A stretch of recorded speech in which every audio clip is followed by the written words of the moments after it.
Gastro-entérite, ça vous dit quelque chose? En général, cette question n'occasionne que de mauvais souvenirs. C'est normal. Voici quelques explications et quelques petits conseils.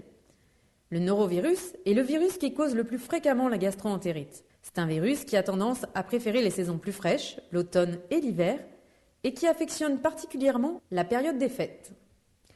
C'est un virus très contagieux, donc lavez-vous les mains souvent et évitez au maximum le contact avec d'autres personnes, notamment celles qui sont plus fragiles.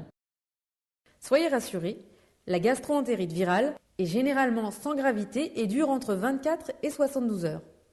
Le seul hic au tableau, ce sont ces symptômes qui, disons-le, sont loin d'être agréables. Diarrhée, crampes abdominales, nausées, vomissements, fièvre. Et malheureusement, il n'existe aucun remède miracle pour accélérer le processus de guérison. La gastro est bien le mal dont vous souffrez? Voici votre programme des prochains jours. Repos, hydratation, régime alimentaire adapté. Qu'est-ce qu'on entend par adapté?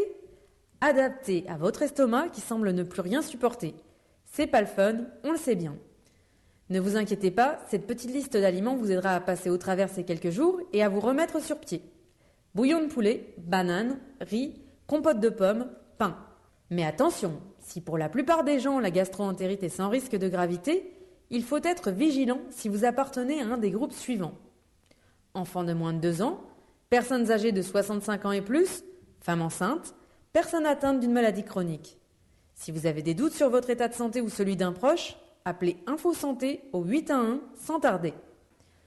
Dans les cas suivants, consultez votre médecin.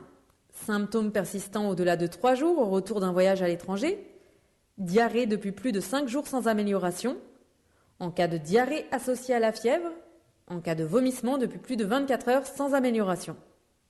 Et pour des symptômes plus graves, du type sang dans les selles, troubles respiratoires, confusion, raideur de la nuque, rendez-vous aux urgences près de chez vous.